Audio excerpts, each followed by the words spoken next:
A big hello and good morning to my sweet little children. During this pandemic moment, it is really very sad that we are not able to have a face-to-face relation with one another. But let me tell you, learning cannot stop. Learning is a continuous process and it goes on and on. No matter where you are, you might be at home with your parents, you might be here, there, wherever you are. But learning is something which goes on and on and on. So let us learn. It's a process. So let us learn. Let us learn, practice, and rehearse. Well, why am I here? This is especially for the public speaking children. I'm going to take up something related to public speaking. You know, children, the word might be just two, public and speaking. But then it carries a lot of weight in it. It's something very important. It is an art. You can see just behind me is written on the board, an art. It is an art to be mastered. It is something to be learned.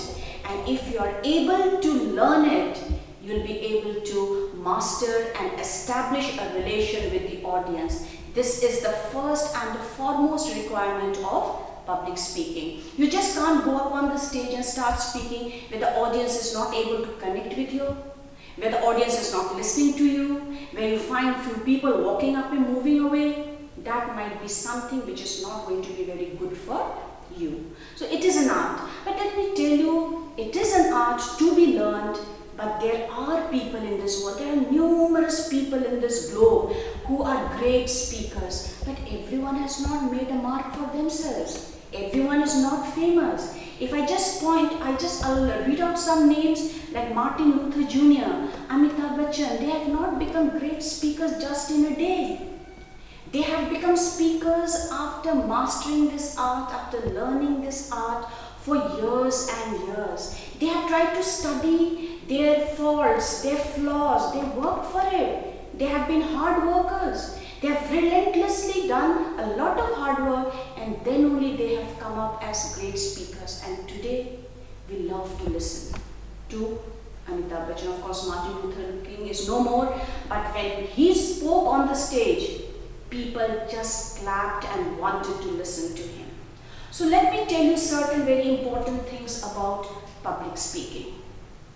Public speaking, I'll tell you one thing, that there are instances, I'll not say there are, always when you or me or he or she or anyone goes up on the stage, you'll feel like butterflies in the stomach.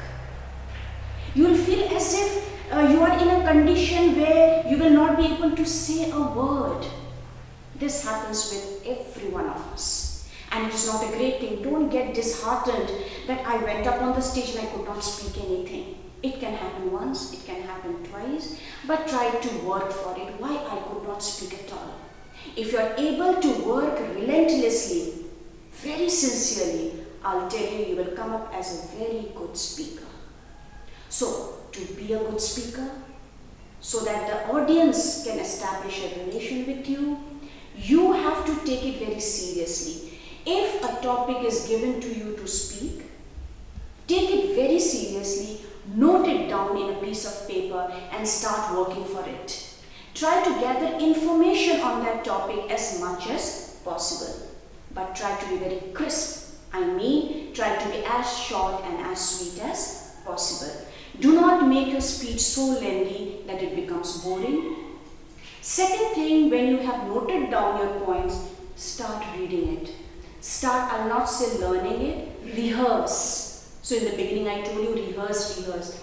Practice as much as possible. Once your practice is over, get ready to go up on the stage. You are on the stage now. Who is your friend now? Two people, the audience and your mic. You should know where to set the mic.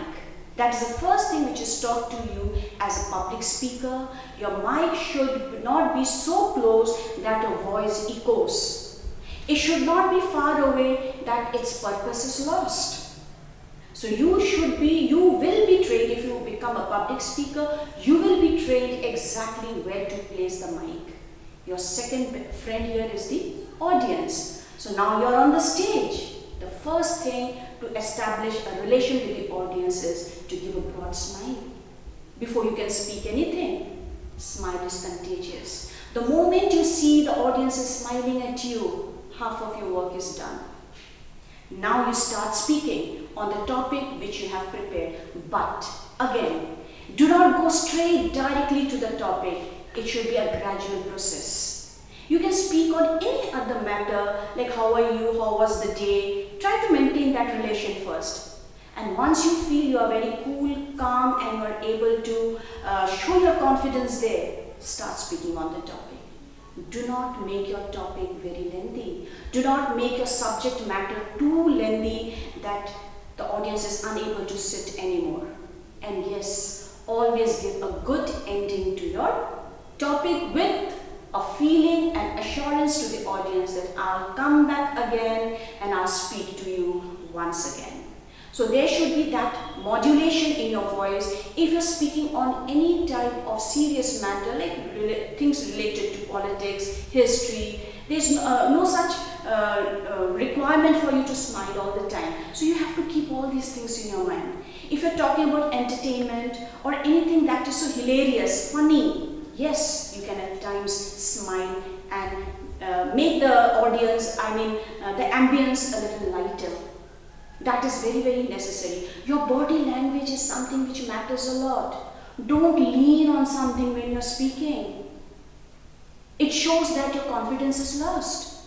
So you can walk a little and then speak. You can at times speak to the audience. And yes, try to be yourself. Here yourself, don't try to imitate. Don't say he's a very great speaker, I should speak like him. She's a very great speaker, I should be like her. Not required. Try to, maybe your matter is better than them. So try to pick up those things. Try to put your own inputs into your speaking and then you'll find you come up with wonderful speaking. Let me tell you children, public speaking is not a very new concept. It has been there since time immemorial. If you just study about history, you'll find the Greek emperors. They were very good speakers. There was nothing like that, like internet or Google or anything like that. So how did they speak? They always wanted to speak before the audience. The king wanted to be there present before his people to speak about his policies, his plans, his programs, and to listen to the people what were their problems. This was an excellent way of striking the chord between the audience and the people. Try that. Your next friend is the mirror. The mirror is your friend. When you start speaking before anyone, practice before the mirror. The mirror tells you, you are right, you are wrong. And when you feel you are dissatisfied after looking at the mirror, work. This is not very good in me. I should try to be a better speaker. So children, for today, let me wind up by telling you that public speaking is an art. Public speakers are great artists and they are the people who enter the mind and the heart of the audience. Shall speak more in the next. Till then, thank you and bye.